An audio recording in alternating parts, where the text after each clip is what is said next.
pessoal, vamos iniciar a nossa live hoje.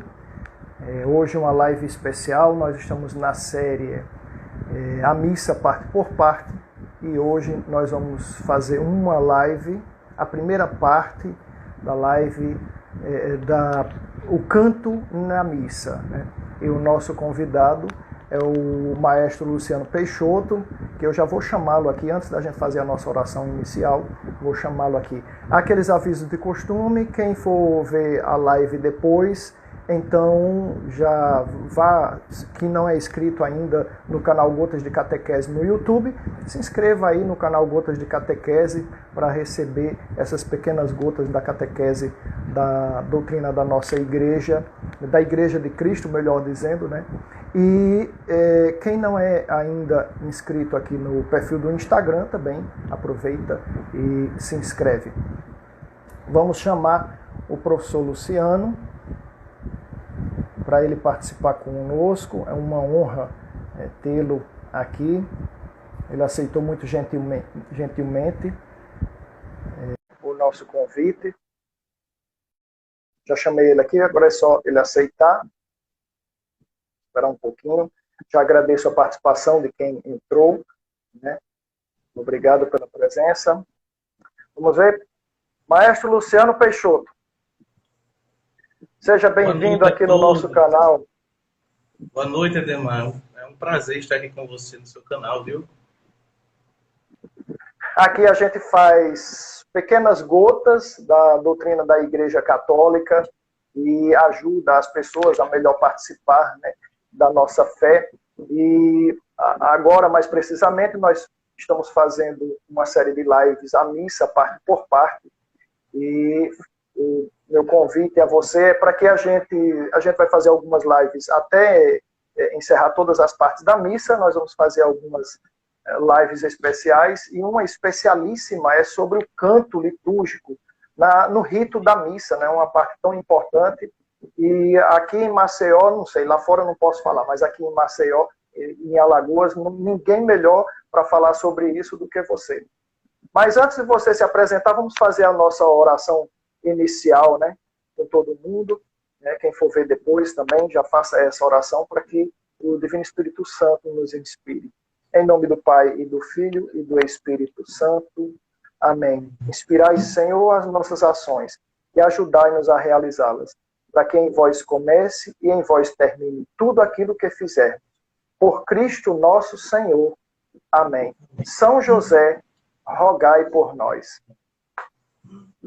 Bom, hoje nós vamos falar a primeira parte, né, porque o assunto é muito extenso, vocês sabem que são muitas músicas durante o rito, né, muitos cantos, e tem regras para isso, não é à toa que se faz, se coloca o canto na liturgia, né, e isso é muito antigo também, né?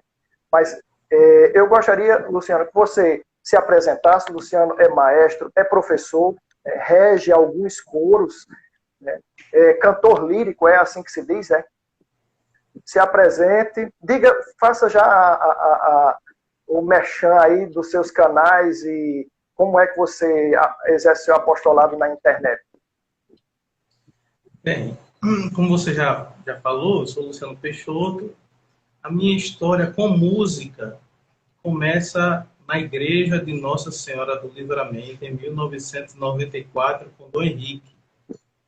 Tive a graça de ser coroinha dele, né? Um dos coroinhas, um dos 50 coroinhas que ele tinha.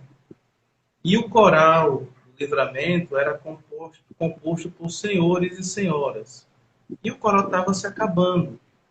Então, sempre nas missas dominicais, eu ficava com o microfone, segurando o microfone e o missal.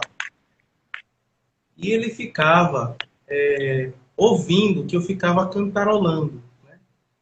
Aí ele dizia: meu filho, você não quer não ficar regendo o coral? Eu disse: Padre Henrique, eu não gosto de música, não entendo de música, não tenho nenhum interesse pela música. Eu disse: não, meu filho, mas fique, você é afinado. Eu disse: olha, eu não tenho interesse, eu não quero trabalhar com música. Aí teve a primeira confraternização, nós fizemos dos acólitos em 94, e aí Ele disse assim, eu disse, pessoal, disse, olha, eu vou fazer uma contraproposta. Eu vou dizer assim, olha, se o senhor pagar um curso de teclado, eu assumo o coral. Mas já sabendo que ele não ia dizer, que ele ia dizer não, né? Ele ia dizer, não, o teclado vai ser caro e não tem, a igreja não tem condições de pagar. Aí no meio da confraternização, né? Eu disse, olha, Padre Henrique, aquela proposta que o senhor fez, eu aceito. Agora, só se o senhor pagar um curso de teclado. Ele disse, aceita mesmo? Eu disse, aceito. Ele disse, após a igreja vai pagar? Eu digo, não, mas eu estava brincando. Eu disse, não, você disse que queria um curso de teclado, a igreja vai pagar, e agora você vai ser o regente do coral. Então, nisso, eu fui o regente do Coral do Livramento, não sabia nada de música. Nada, era menos um, na verdade. Né?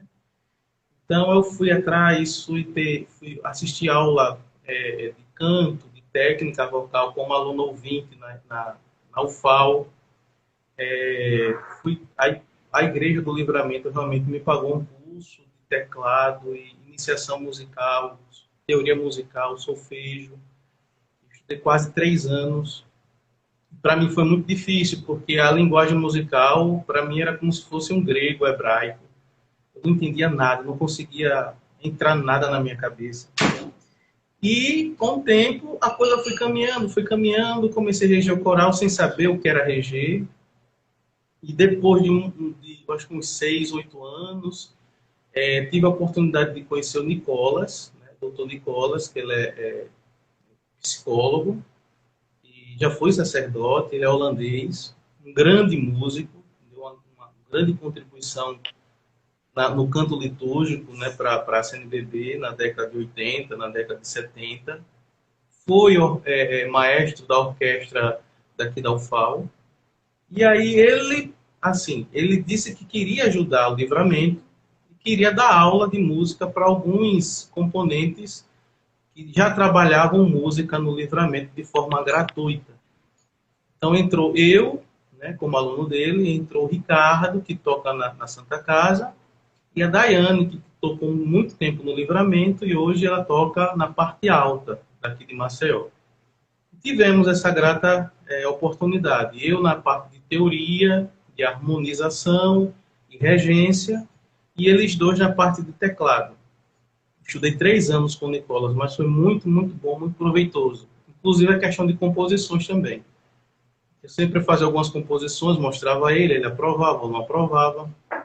E tive também a oportunidade de estudar canto lírico com a professora Fátima de Brito, né, que ela faleceu em 2018. E foi muito bom porque viajei, participei de concurso de canto lírico, viajei para fazer cursos fora. Então foi uma oportunidade muito, muito, muito boa mesmo ter estudado tanto com o Nicolas como a Fátima de Brito e ter a oportunidade de ter convivido com Dom Henrique, porque Dom Henrique ele foi a cereja do bolo na parte do canto litúrgico. Ele mostrou para mim a importância espiritual do canto litúrgico na igreja. E é justamente isso que eu queria conversar com você, Ademar, e com o seu público nesta live de hoje, a parte espiritual do canto litúrgico. Entende? Então, bom, Dom Henrique profetizando, né?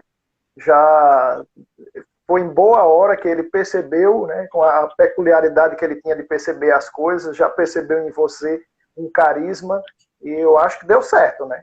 É claro que a gente tem que ter a teoria, é claro que a gente tem que buscar o aprendizado, né? E tem que se formar a cada dia mais aquele feeling, né, que a gente chama, né, o contato com a pessoa ou com as coisas, o empirismo de você, na presença, perceber, eu acho que ele percebeu isso. Bom, já deixa eu dar boa noite ao Pacó, Arthur, que entrou aí.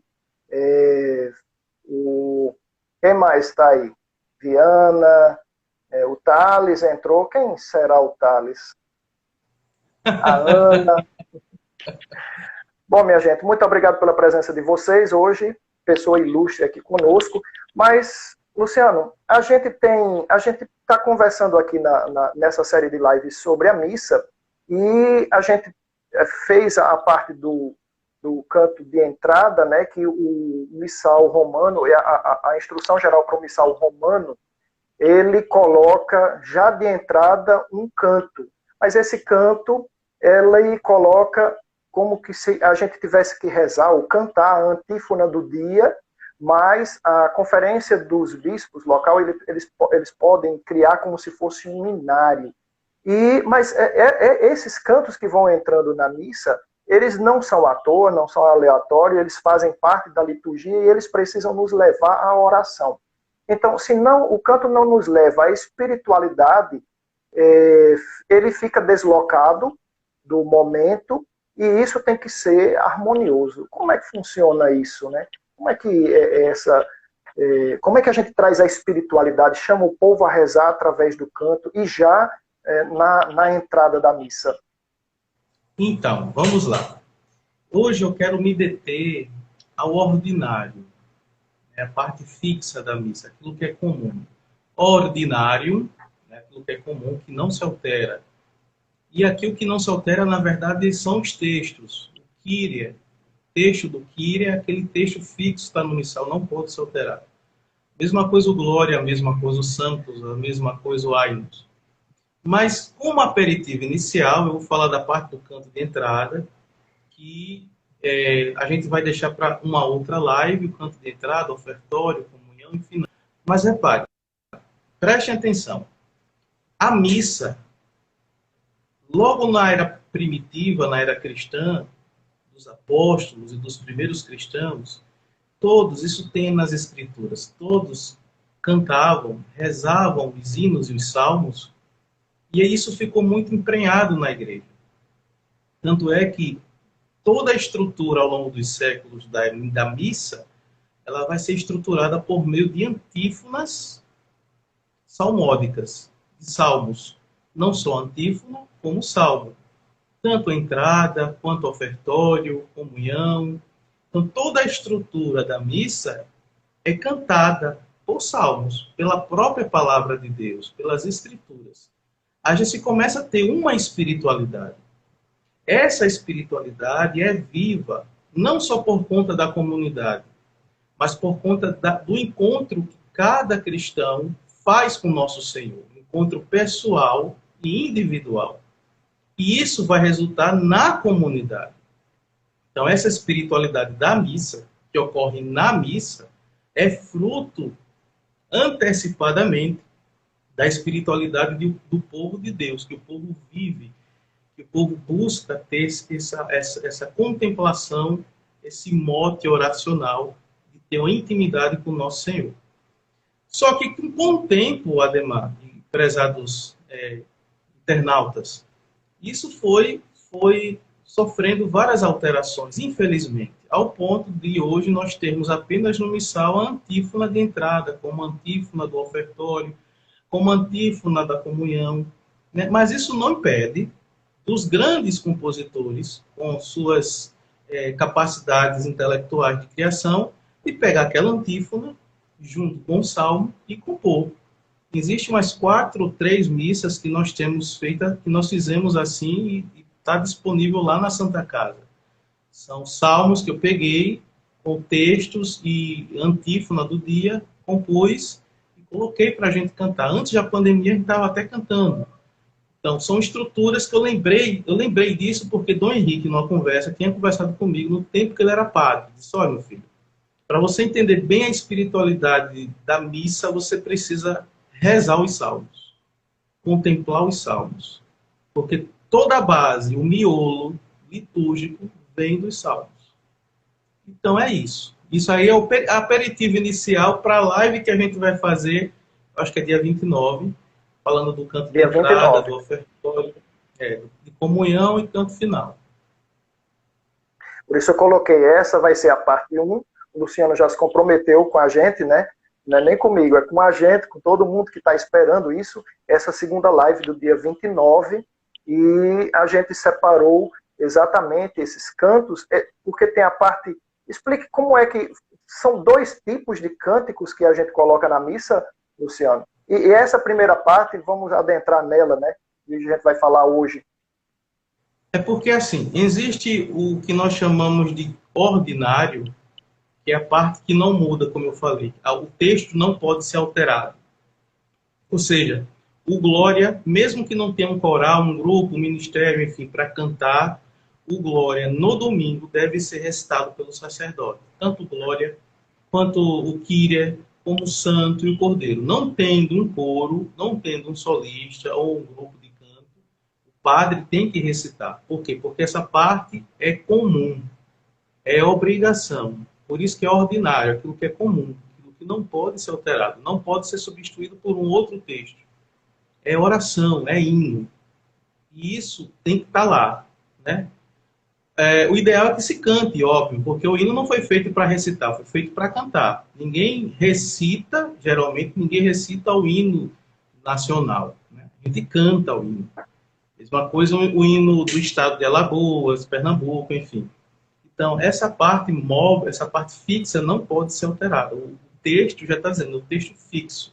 Agora, existe a parte móvel, que pode ser alterado, que aí que está o canto de entrada, o ofertório, comunhão, canto final. Não necessariamente precisa ser o mesmo canto. Ele vai sempre sendo alterado conforme a espiritualidade do evangelho do dia, das leituras do dia, da antífona do dia. Então, essa parte móvel tem essa flexibilização de ser alterada. Não alterada para qualquer tipo de música, atenção, mas para o canto litúrgico. O Walter Viana, inclusive, está dando boa noite aí, e ele disse que faz parte de um grupo de canto na paróquia de São Pedro Apóstolo, na Ponta Verde, e ele está procurando aprender mais sobre o que é e o que não é o canto litúrgico. Então, é aqui que você vai aprender sobre isso, né? Não vai aprender na totalidade, mas com essas lives com o Luciano, a gente vai aprender especificamente essas coisas. Então, dentro da parte fixa da missa, inclusive, o primeiro canto que tem é o Kyrie, e algumas pessoas acham que é latim, mas não é latim, não é isso, Luciano? Isso, ali está em grego, né? Porque o costume antigo se fixou. E aqui é muito bonito a gente primeiro... Vou falar um pouco antes do Kyrie para depois adentrar no Kyrie. Então, o que acontece? Depois, já nos ritos iniciais da missa, existe o ato penitencial. No ato penitencial, o sacerdote convida o povo a pedir perdão a Deus. Não dá para se apresentar diante de Deus sem pedir perdão, não é? Então, o padre ali ele faz a oração do confítio, e ali ele também pode fazer outras duas fórmulas. Por exemplo, a confítio, que confesso a Deus Todo-Poderoso e a vós, irmãos e irmãs, etc. Ou, tende compaixão de nós, Senhor, porque somos pecadores. Essas duas partes, na verdade, compõem o ato penitencial, ou uma fórmula ou outra. Mas existe também o ato conjugado com Kyrie. Por exemplo, Senhor, que vieste salvar o pecador arrependido, tende piedade de nós. E aí o grupo de canto, a assembleia responde, Senhor, tende piedade de nós. Se por acaso o padre reza o confítio com essas duas fórmulas que falei agora há pouco, o coro deve cantar o Kyrie, porque o Kyrie é o hino cristológico. Então, repare, os apóstolos, quando conviveram com Nosso Senhor, chamavam Jesus de Senhor. Mas os apóstolos, atenção, espero que isso não gere crise de fé, mas os apóstolos não sabiam que Jesus era Deus. Os apóstolos sabiam que Jesus era o Messias. Tanto é que Jesus disse, que dizem que eu sou? Né? E Pedro dá aquela resposta inspirada pelo Espírito Santo. Então eles falavam Senhor, chamavam Jesus de Senhor por respeito, mas eles não sabiam que Jesus era Deus. Após a ressurreição, eles descobrem que além de Jesus ser o Messias, ele é Deus, é a segunda pessoa da Santíssima Trindade. E aí eles chamam o Senhor de Kyrios, Senhor no sentido de Adonai. Né? Os hebreus chamavam Deus de Adon, né? Senhor. Adonai, meu Senhor. Então, em grego, os apóstolos chamam Jesus de Kyrios, Senhor, porque eles veem o Cristo ressuscitado. Então, a espiritualidade do Kyrie é justamente isso. eu vejo Cristo na celebração, na missa, e diante dele, ele que é o Senhor de tudo e de todos, ele é o meu Senhor, e eu não sou nada diante dele, eu peço perdão. Eu digo, Senhor, tem de piedade de nós. Nós, porque somos uma comunidade. Então, é muito bonito a espiritualidade, porque diante de Cristo ressuscitado, o Cristo glorioso, o Senhor, eu peço perdão dos meus pecados diante dele. Diante dele, que é o fogo penetrante, diante dele, que contém o Espírito, que purga os nossos pecados, eu percebo que eu preciso desse perdão, porque sem ele, eu não sou nada. E aqui vem a questão. Como colocar um Kyrie que transponha essa ideia, que faça com que a comunidade viva essa espiritualidade? Porque, veja, não é assim, não, isso aqui pode, isso aqui não pode. Não é isso. A intenção aqui é qual a espiritualidade, qual o sentido do Kyrie. Porque só entendendo o sentido e a espiritualidade do Kyrie, a gente vai saber como colocar a música certa no local certo. Tem até uma pergunta que cabe um pouco, né? A igreja, o Pacó faz, a igreja pode unificar os cantos, por exemplo, alguns coros não seguem o que rege o canto litúrgico. Quando eu comecei a fazer essas lives, eu coloquei o seguinte: bom, aqui a gente vai aprender o que diz o missal romano, como é que está lá, o rito, né, e a instrução geral do missal romano. Como as pessoas fazem, isso é com o tempo, e as pessoas precisam ir tendo disponibilidade para aprender. O Luciano coloca muito precisamente: se você não tiver a espiritualidade, você não vai entender nada, nem o Pai Nosso lá no meio da missa, vamos dizer assim, você não sabe o que é que vai rezar, né? E aí, não façamos confusão com o padre, com o grupo de liturgia, não. Aqui a intenção é que a gente coloque o que é que está no papel, e as pessoas, tendo a abertura, a disponibilidade para aprender, elas vão. Isso já aconteceu tantas vezes perto de mim mesmo, várias pessoas que foram descobrindo a espiritualidade, aí começaram a perceber: isso aqui é excesso, e foram retirando aos poucos, e agora a coisa flui perfeitamente. Mas com relação a isso, Luciano, alguns coros, eles não eles chamam de ministério ou coisa assim. Como é que a forma delicada de conduzir a coisa? Porque realmente tem algumas coisas que são excessos, mas não é uma questão de poder e não poder. A questão é de ter caridade para ir aos poucos aprendendo. Olha, Demar, essa minha categoria de músicos da igreja é uma categoria muito complicada, porque é um pessoal muito vaidoso. Nós somos muita flor, porque como a gente trabalha com a arte, não é? Arte cantada, arte tocada, isso mexe muito com a flor da pele dos musicistas, né? Cantores, instrumentistas. Então, antes de responder sua pergunta, quero voltar um pouquinho para a pergunta do Pacó. Veja, a crise na igreja, ela se deu de forma única, mas em comunidades. Como um vírus, como um germe. Foi tomando as comunidades, foi tomando a igreja até contaminar, não vou dizer toda a igreja, mas até contaminar a igreja como um todo. E assim, ao oposto, a gente deve fazer. A gente tem que colocar as virtudes litúrgicas, podemos dizer assim, o canto litúrgico correto, sério, na nossa comunidade. De comunidade em comunidade, as pessoas vão se contaminando com um vírus bom, que é o Espírito Santo. E a gente retoma tudo como era antes, com a graça de nosso Senhor Jesus Cristo. Então, assim, Ademar, agora para a sua pergunta. O que falta, a gente poderia dizer assim, não, o que falta é formação. Antigamente eu defendia muito essa tese. Falta é formação, os músicos precisam ter formação. Mas é muito mais que isso. O que falta é vida de oração. E quando digo vida de oração, eu não estou falando de rezar o breviário apenas, em rezar o texto, não. Estou falando da vida de intimidade com o nosso Senhor. Confessar os pecados pelo menos uma vez ao mês, ou de 15 em 15 dias, ou de semana em semana. ir à missa, pelo menos aos domingos, de comungar o Cristo Eucarístico, de rezar todos os dias. E, sobretudo, a coisa mais difícil, que foi que Jesus aprendeu a fazer isso na sua vida, tendo na carta aos Hebreus. Dobrar a sua vontade à vontade do Pai.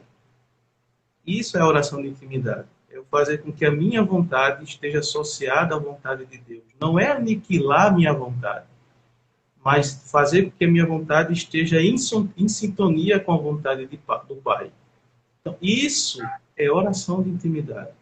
É saber que eu estou na presença de Deus e que aconteça o que acontecer, Ele vai estar comigo. Então, o que falta é a gente redescobrir aquilo que a igreja sempre pregou. Essa oração de intimidade.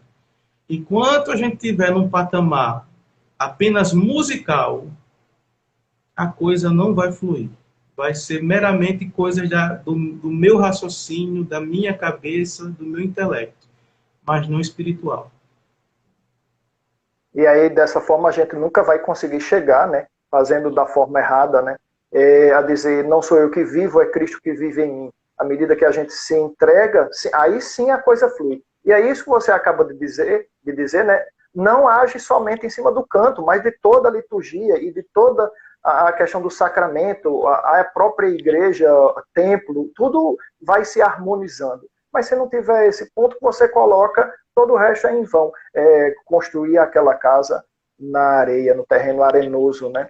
E se a gente depender somente do nosso intelecto, da nossa inteligência, não vai muito, tem que se abrir mesmo.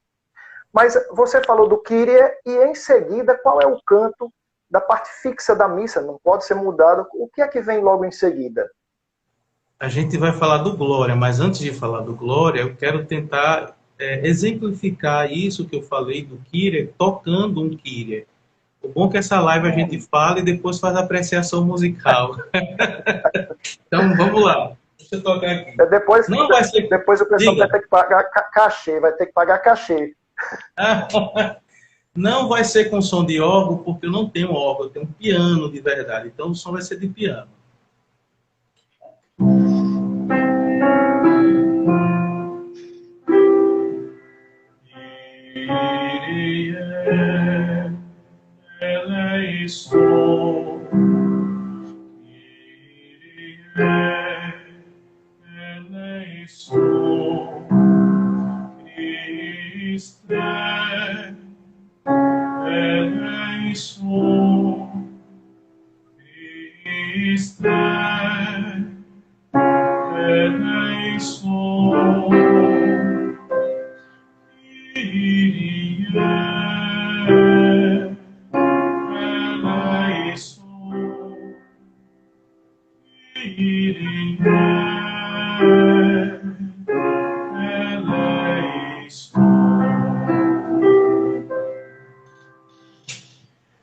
Esse Kyrie é meu, eu fiz em 2019, janeiro de 2019, na escala árabe. Por que eu fiz com a escala árabe? Porque os judeus tiveram essa influência das escalas orientais, e sobretudo os salmos. E quando os árabes eles vieram fugidos, né, pela Península Ibérica, os católicos colocaram eles para correrem, eles adentraram uma parte depois da Península, e alguns chegaram no Brasil. Existem documentos que falam isso. Uma parte deles vieram para o Brasil, sobretudo no Nordeste, por conta das características do sertão, do deserto. E a gente herdou, de certa forma, o pessoal da Espanha herdou também deles, essa escala árabe, e nós também herdamos, e nós chamamos ela de escala nordestina, que é isso aqui.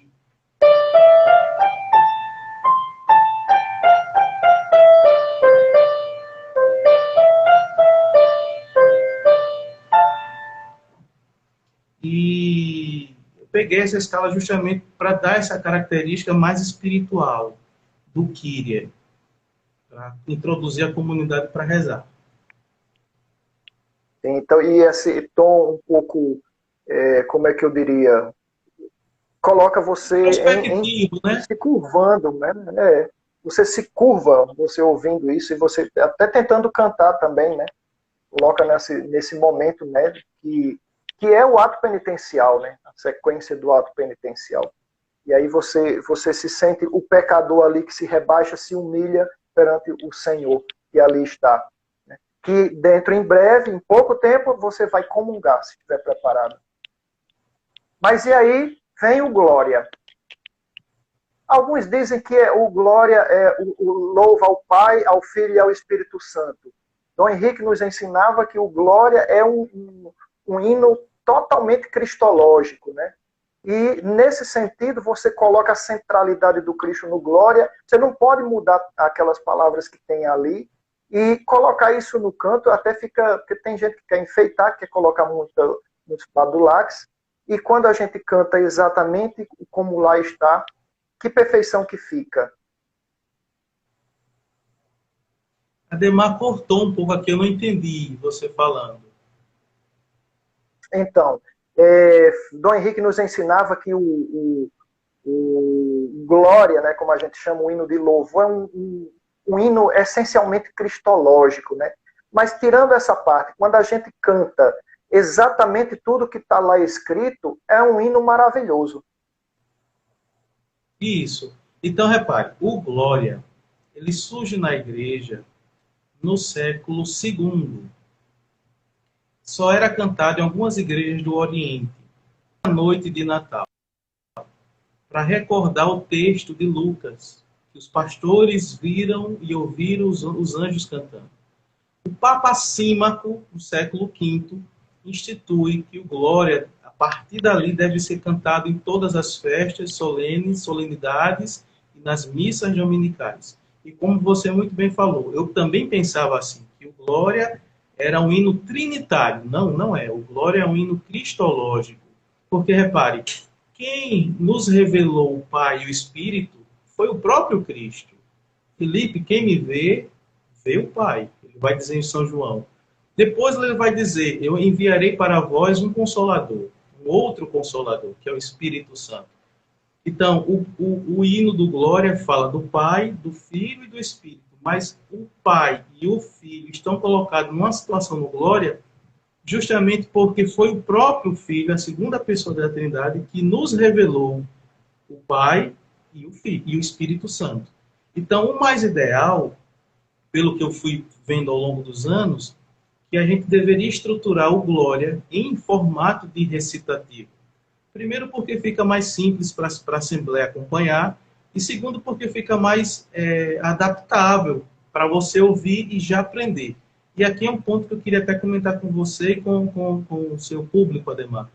É sempre importante que a parte fixa e a parte móvel sejam composições não frágeis no sentido de música, mas simples, para que a pessoa, quando ouça na missa, já consiga aprender, já consiga pegar em uma ou em duas missas. Então, eu tenho aqui um glória, mas eu não sei se eu consegui responder sua pergunta. Sim, sim, completamente. Agora, Tá. os glórias que você compôs, eles são muito fáceis mesmo, do jeito que você diz. Então, a gente consegue não somente a melodia, né, aprender a melodia, como vai fixando também as palavras que a gente vai cantando. Nisso você Sim. acertou na mão. Não sou eu não, é Deus, é a inspiração dele. Então, eu vou apresentar aqui para vocês um glória.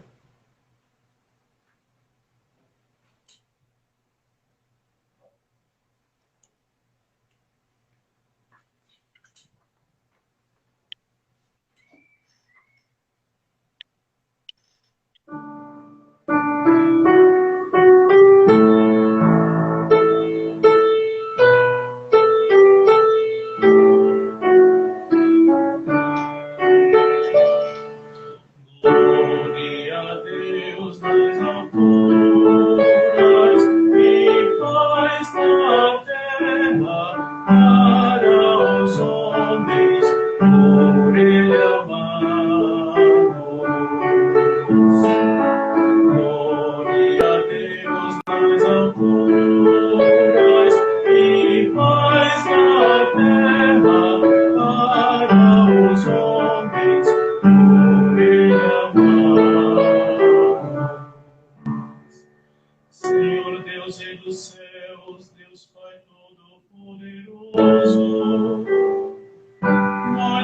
louvamos, nós os bendizemos, nós os adoramos, nós os glorificamos, nós os damos graças por vossa imensa glória. Glória a Deus nas alturas e paz na terra para os homens por ele amado. É só isso, eu só vou apenas fazer um esboçozinho do Glória para não ficar longo, né? É você fazendo o esboço, como você disse, mas o Walter já está dizendo aí, como ter acesso às partituras dessas músicas? Eu vou fazer assim, Walter, você entra em contato com a Ademar, e aí depois a Ademar me passa seu contato, seu WhatsApp, e a gente vai conversando, eu vou te passando. Então pronto, depois quem quiser um contato desse, eu mesmo já recorri ao Luciano, né? Ele disse, o pessoal aqui tem, o Glória tá meio complicado, e assim, me ajude aí. Aí o Luciano vai lá e inclusive explica a partezinha lá, isso aqui tem que ser desse jeito, porque senão já tira o sentido, tira a harmonia da música. Mas é isso. Bom, agora, a gente participando lá na missa na Santa Casa, você e o seu coro, vocês cantam muitas vezes o Glória em festa, em solenidades, né, em latim. Coloca um pouco do latim nesse contexto que a gente está conversando, dessa parte fixa, do ordinário da missa. Olha, eu fico muito triste quando eu vejo católicos dizer duas coisas. Primeira coisa, o latim é língua morta, né? E outra coisa, esse negócio de canto gregoriano já é coisa do passado, não existe mais não. Minha gente, vamos lá. Vou responder de trás para frente. Qual é a igreja que possui um canto próprio? Se um protestante passar pela igreja católica e ouvir o canto gregoriano, eles vão dizer, é a música dos católicos. Então, o canto gregoriano é patrimônio da igreja católica. Como muito bem diz Padre Paulo Ricardo, o canto gregoriano é um canto experimental, ou seja, foi feito para rezar. Não é um canto que está no passado. É o Espírito Santo que atualiza tudo na igreja. Não existe esse negócio, ficou lá atrás o canto gregoriano. Não. O canto gregoriano está vivo mais do que nunca. E ele faz parte, sim, senhor, da igreja católica. É patrimônio vivo da igreja católica. Agora, sim, é bem verdade que a maioria das pessoas não sabe cantar gregoriano. Ou cantam muito enfadonho, porque acham chato, mas não são. Né?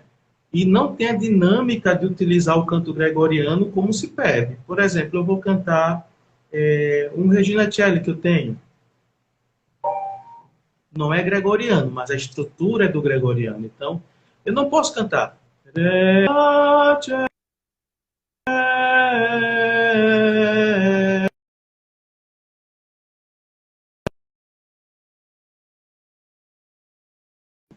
Eu tenho que entender. É a pulsação, não é bem ritmo, é pulsação. Então, Regina Celli, letare aleluia, aleluia. Então, o canto gregoriano não morreu, não é enfadonho, é uma música para rezar, feita para rezar. A primeira coisa, que na verdade é que eu estou colocando como segunda, o latim não é uma língua morta, não sim senhor. Não sim senhor. A língua da igreja é o latim. Tanto é que os documentos são em latim. Então, o canto gregoriano é constituído, tirando o Kyrie, obviamente, que está em grego, é em latim. Porque é a língua mãe da igreja. Então, não tem esse negócio de, não, a língua é língua morta, não existe, não serve para nada. Não. A gente não usa o latim, mas a nossa língua foi fruto do latim. Tanto é que o latim gerou o espanhol, o português, o italiano. Então, não é língua morta. Não se usa, mas não é morta. Porque a língua da igreja. A igreja é uma nação. E essa nação tem uma língua, e é o latim. Inclusive, a gente não colocou ainda esse ponto, porque eu não tinha entrado ainda no canto, na liturgia, na missa parte por parte, como a gente está colocando, mas a própria instrução geral do missal romano, ela sugere que o canto na missa ela seja em gregoriano. Né? Gregoriano porque vem do Papa São Gregório Magno, né?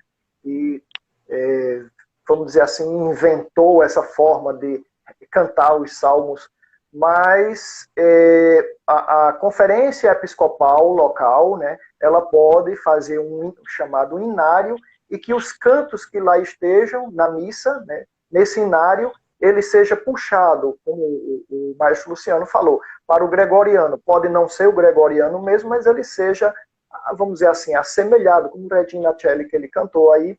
E para quê? Porque isso coloca dentro da espiritualidade, é a experiência que se tem, como ele falou, né? Não é uma coisa do passado.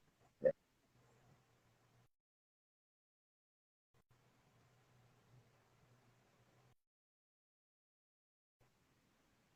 Aqui travou, aqui travou. Agora voltou. Você voltou?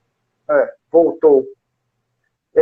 Bom, então, nós vimos aí então, o latim é a língua da igreja, como você colocou, a música ser colocada também, o canto ser colocado no latim, é você estar em harmonia, em sintonia, vamos dizer assim. Eu digo o seguinte, o Pai Nosso, por exemplo, cada um reza em vernáculo, né?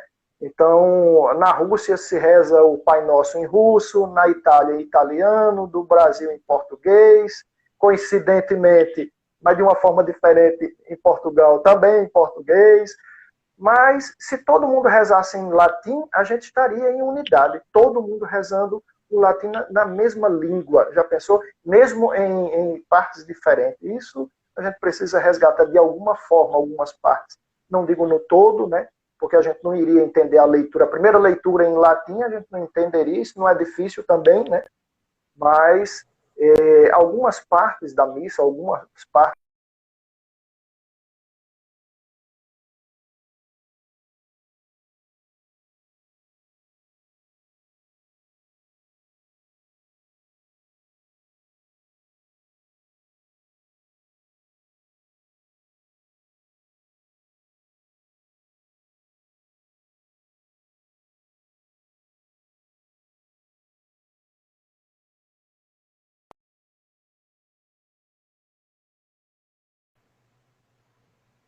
Agora voltou.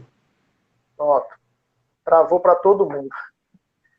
Bom, mas depois do Glória, qual é a parte fixa que vem?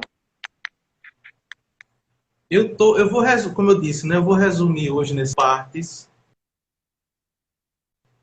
O Kyrie é o Glória que a gente já fez, já conversamos, e agora vem o Santos. Então, o Santos, ele surge na igreja no século II, né? Ele começa a ser executado nos pequenos litúrgicos, sobretudo. Está conseguindo me ouvir? Sim. Está travando de vez em quando. Está ok. E o que acontece?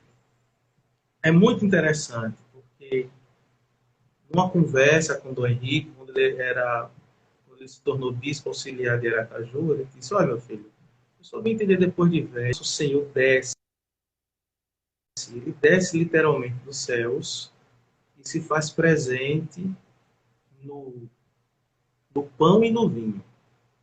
Então, repare, os ortodoxos, eles têm algo assim muito belo na liturgia deles, em um dos ritos, que eu não sei se é o bizantino, não me recordo, mas eu sei que depois, antes de chegar nesse momento de sagração, eles fecham no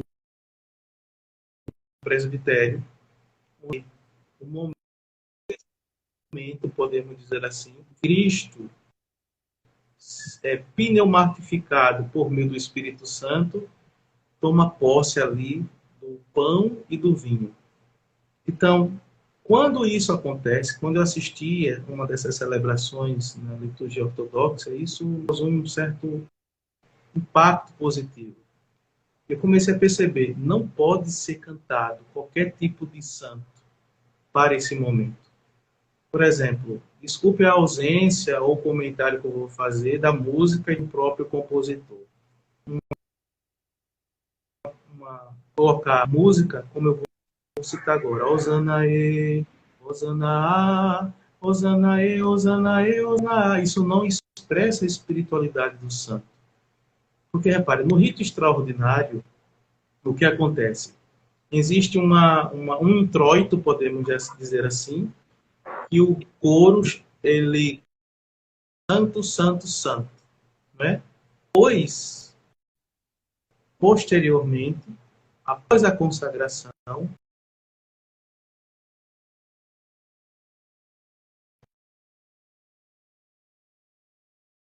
a substância do pão e do vinho se perpetua. Aquela graça, aquele mistério ecoa. Bendito aquele que vem, pode ser traduzido como bendito aquele que está aqui, que está vindo, que está se presentificando.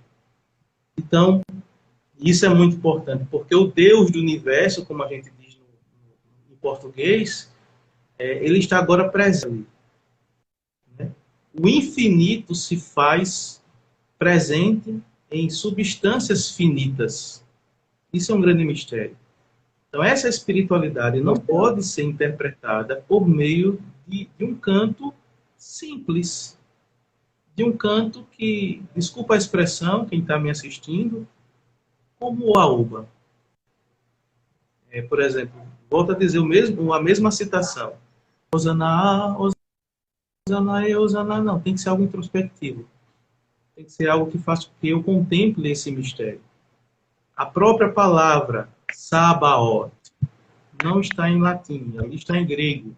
Se conservou esse termo em grego não, em hebraico. Se conservou esse termo em hebraico justamente porque Sabaoth significa Deus das milícias angelicais. Não é o Deus do universo, é Deus das milícias, das miríades angelicais, melhor falando. Ou seja, é o Deus de tudo e de todos, é o Senhor de tudo e todos. Então, esse Senhor, que é Deus, que é infinito, se faz presente no pão e no vinho, em substâncias finitas. Isso é um mistério. E dá a nós como alimento. Então, eu tenho que entender isso mais que a Assembleia em si, mais o próprio compositor, o próprio maestro, os cantores, que ali eu tenho que entrar em mim para contemplar esse mistério. Então, não pode ser qualquer música. Não pode ser aquelas músicas, realmente alguns cantores, né, alguns grupos da igreja colocavam, adaptavam, né,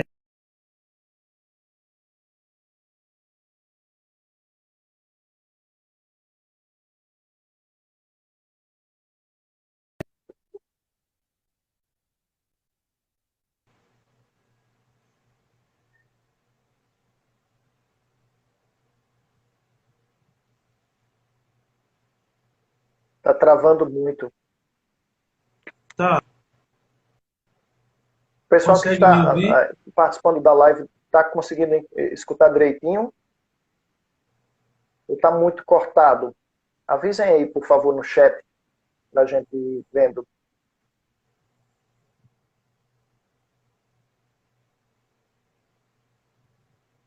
Por favor, estamos ouvindo. Por hora estamos. A Evânia colocou, por hora estamos ouvindo. Oi. Bom, todo mundo conseguiu entender? Aqui, para mim, eu não consegui. Está cortando muito, né? Bom, mas vocês conseguiram entender a parte do santo? Tudo que o Luciano falou? Avisem aí, por favor. Vamos ver se a conexão agora está um pouco melhor. Vocês conseguiram ouvir o que o Luciano falou sobre o santo?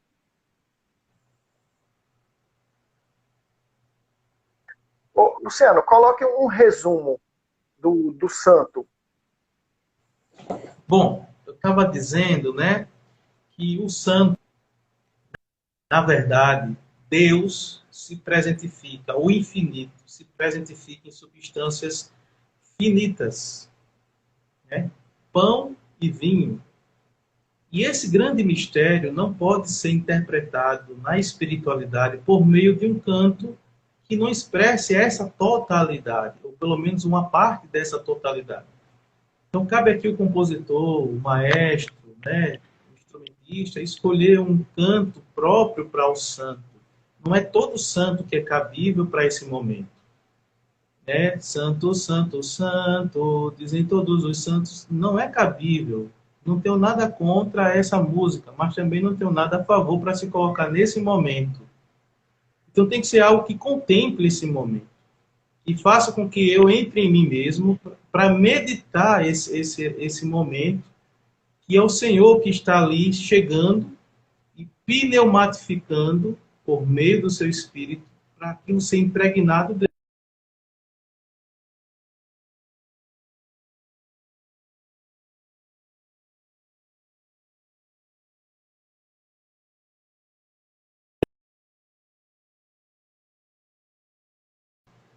Estava Escutou? algumas vezes. Mas aí o pessoal está ali ouvindo. Ninguém precisa me ouvir nem me olhar. Ouvindo você já é o suficiente. Tudo bem. Então, deu para entender essa parte? Deu para vocês entenderem aí? Bom, então eu vou dar um exemplo do santo, tá? Vou pegar os meus exemplos.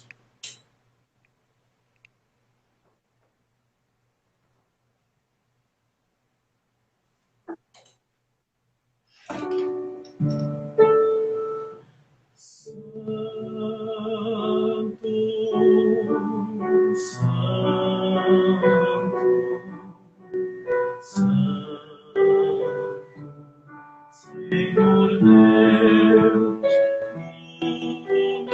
universo, o céu e a terra proclamam a vossa glória. Bendito que vem em nome do Senhor, hosana nas alturas.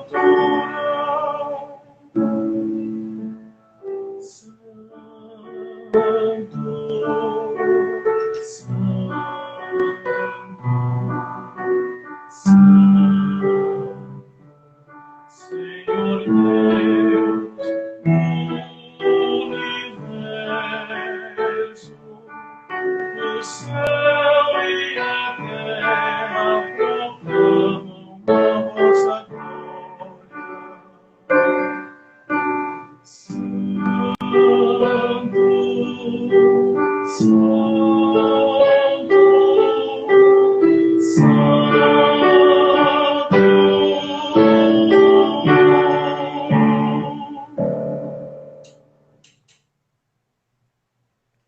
Perfeito. A retratação do momento tem que ser harmônico com o canto, porque se você não eleva, mesmo sendo uma missa simples, se você não eleva o seu pensamento em espiritualidade, você não vive o momento, a presentificação do Cristo, né, ali.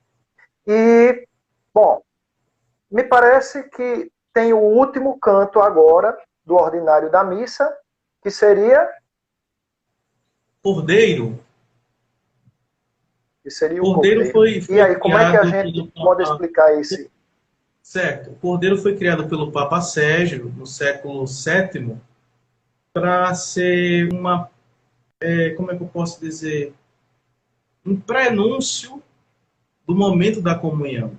Porque não existia uma lacuna entre a oração eucarística e a comunhão. Nesse espaço, o Papa Sérgio ele pede para ser criado esse instante do canto do Cordeiro para preparar a comunhão. Interessante que isso tem tudo a ver com a conexão da passagem que João Batista diz: eis o Cordeiro de Deus.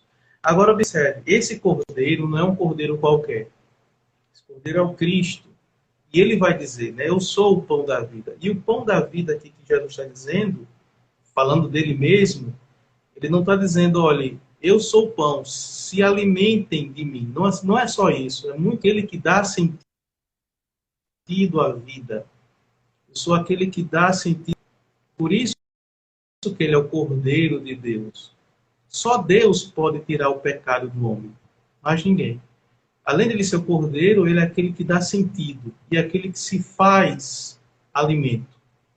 Então, o Cordeiro de Deus também deve ser um canto que, com meditar nesse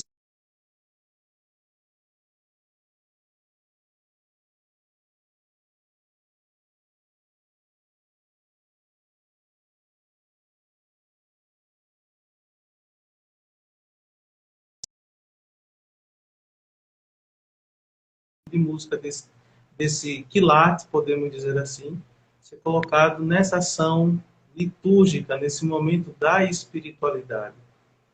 E volta a falar, a questão não é formação, a questão é a vida de oração. Tudo está no centro, que é a vida de oração. Então eu trouxe aqui um cordeiro simples também, mas que pode retratar essa questão da espiritualidade que antecede o momento da comunhão.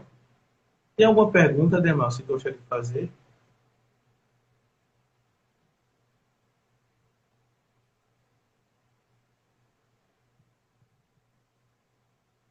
Vamos fazer o cordeiro. Tá certo.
Perfeito, muito bom. Eu acho que dessa forma a gente realmente, quem está preparado em estado de graça, vai conseguir dessa forma rezar, né, rezar cantando e estar preparado para receber o corpo do nosso Senhor Jesus Cristo, corpo, sangue, alma e divindade, né, que ali se presentifica em expiação dos nossos pecados, ele que se entrega, né?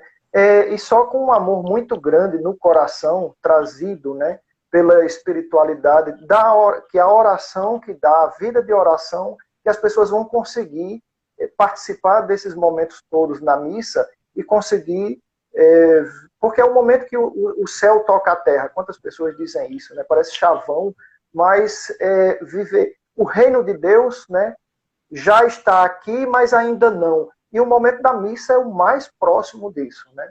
E se a gente tem um rito, a liturgia toda harmônica, a gente vai conseguir rezar muito melhor.